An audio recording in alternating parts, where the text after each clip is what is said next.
हम केवल विभाग नहीं चलाते, प्रधानमंत्री जी के नेतृत्व में गहराई तक जाके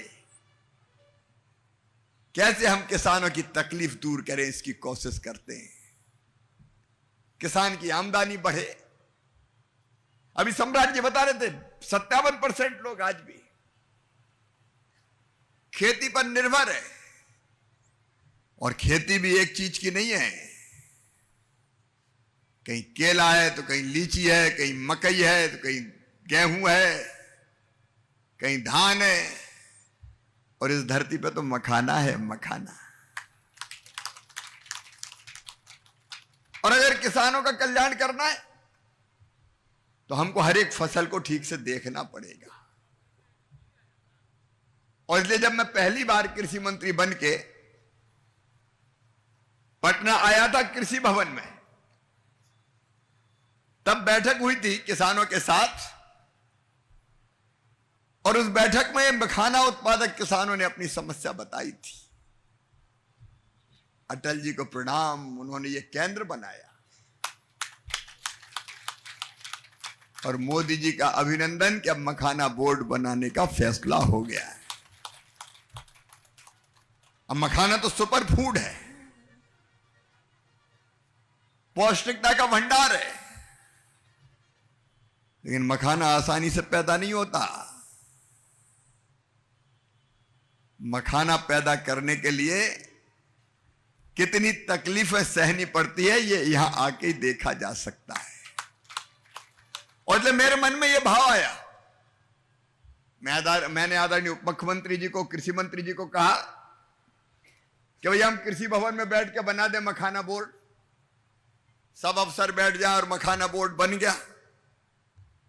लेकिन जिनने तकलीफ नहीं देखी वो क्या दिल्ली के कृषि भवन में या बंगलों में बैठ के कोई अच्छा बोर्ड बना सकते हैं क्या? जाके पांव न फटी बिमाई, बोका जाने पीर पर आई। मैंने कहा देखना तो पहले वहां तो चलो जहां किसान मखाने की खेती कर रहा है, और खेती करते करते कितनी दिक्कतें और परेशानी आती है।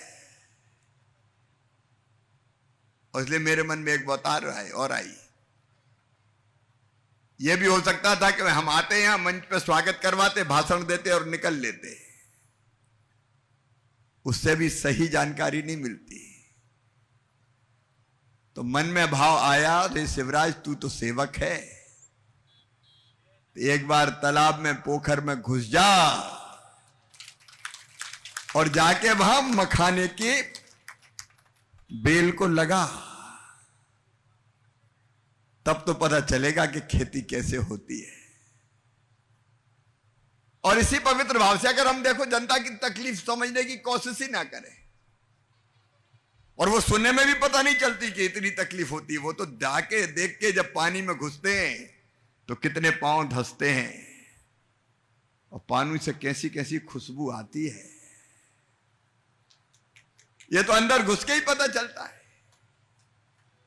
और जब वो बेल हाथ में ली तो उसके ऊपर भी कांटे और नीचे भी कांटे। हमने कहा तुम तो शिवराज केवल मखाने खाते हो, ये कांटे देखे कभी? और इन कांटों के पत्तों को हाथ में लेके जब हमारे भाई बहन मखाना की खेती करते हैं तो मैंने तो हाथ फेर के भी पत्ते में देखा कांटे कैसे गड़ते हैं। अच्छा, जितना लगाना कठिन है उससे ज्यादा निकालना कठिन है। अब मैंने पूछा कि निकालने के क्या क्या यंत्र होते हैं।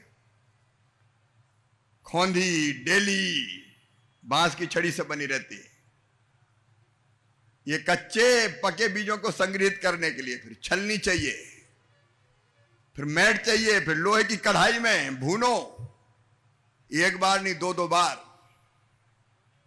अफारा, बटना, थापी, चूल्हा और बांस की छड़ियां।